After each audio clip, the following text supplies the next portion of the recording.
party in his return to MetLife Stadium, breaking off an 89-yard touchdown and another one of his signature one-handed catches. OBJ finished with 6 catches for 161 yards, outgaining the Jets' entire receiving corps combined, who only had 125. So, Shannon, where does OBJ rank among NFL receivers right now? Well, I would take Julio over him. I would take D-Hop over him. I would take Devontae Adams over him. Really? Yes, absolutely. For me, Skip, bigger bodies, same production, great run after catch, great catchability, less headache. That's, for me, that's always going to weigh heavily on whether or not I want this guy on my team. I don't want distractions. Okay. I want guys that are going to come, give me production every single week, and it's not a different issue. If it's not this, it's that. No, I don't want that. So for me, I'm taking Julio number 1. I'm taking DeAndre Hopkins number 2. I'm taking Devontae Adams number 3. And I'm probably going to take Mike Thomas.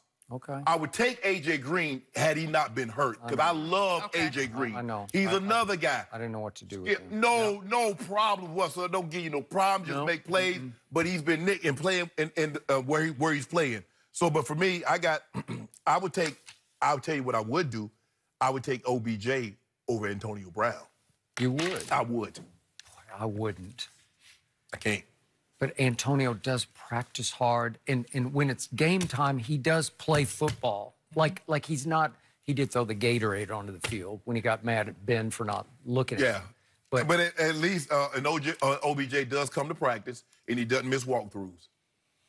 Yeah, you could argue. I just think he was trying to act his way out of Oakland to get to New England. But, okay, so if we're just doing this in a vacuum, if we're having a combine of receivers, I'm going to go Julio, Odell. If we're just doing God-given, speed, hands, all of the above.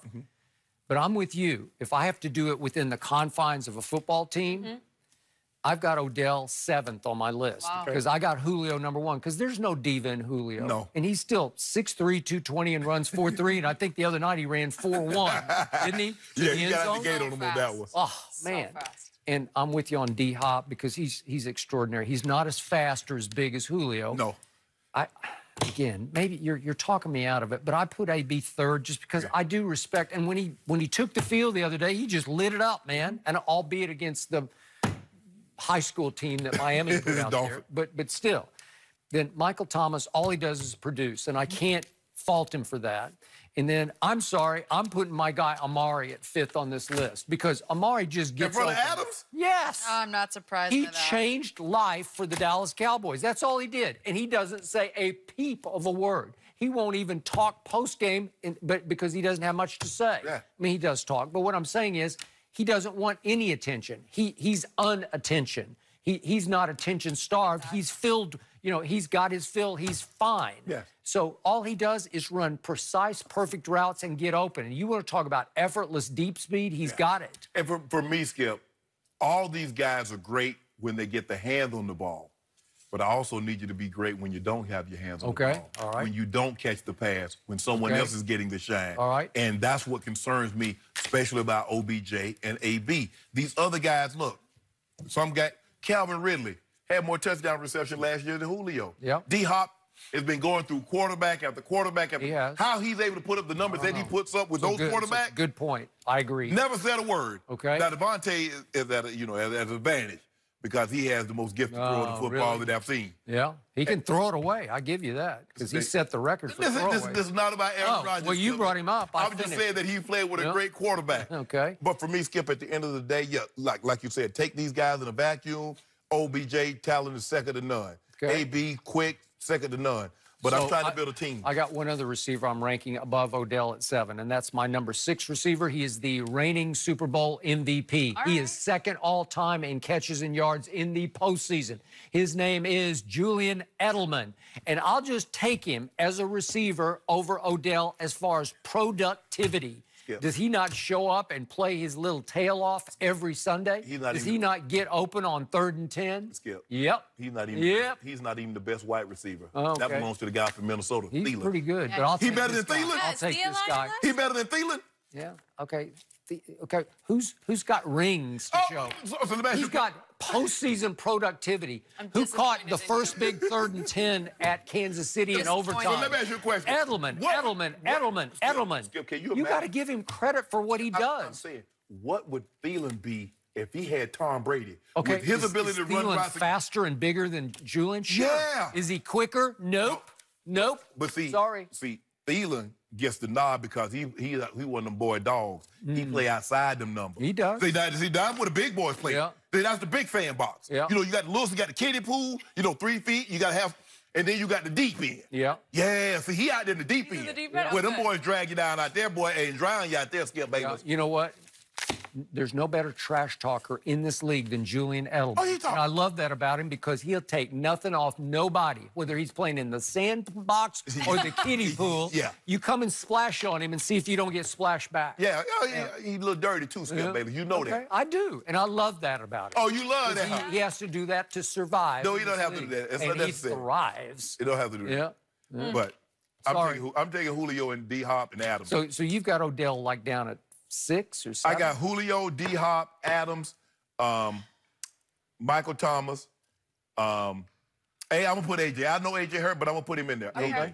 All right. Well, that's there a you lot of go. guys before you get to Odell. And Could all have that talked he about is. this all day, guys. But we have to move on because I actually have breaking news about Cam Newton. We will tell you.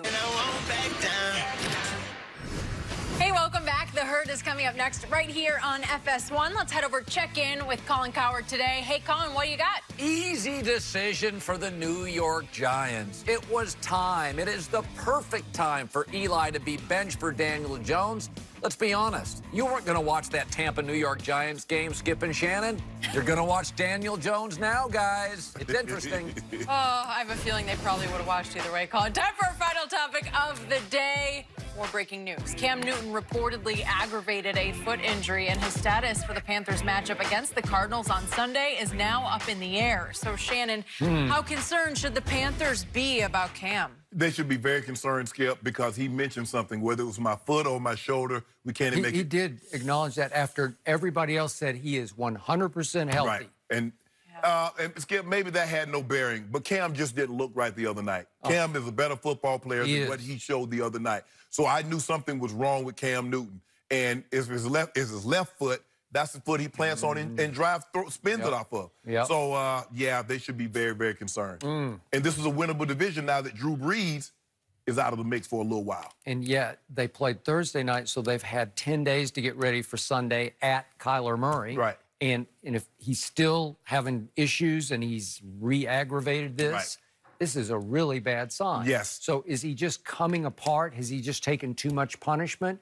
Because you look at post-MVP season 2015, starting 2016, he's now tied for 26th in winning percentage over the last 3 seasons. It's not good. And he's tied with Kirk Cousins. Tied for 26th. Throw that in there, Skip. Yeah, Just a little It's added terrible, stat but that's comparison. not good for either one of those. Yeah, you guys. see him and they examining his foot, he's just like, if it's not one thing, it's another. It's another. That It's is hard correct. to watch him. You just knew something was going on. Yes. And that's the hard part. Okay, that is it for us. We will be back tomorrow morning at 9:30 Eastern. Right now, Colin tells you why losing his starting job is actually great news for Eli Manning. The Herd starts right now.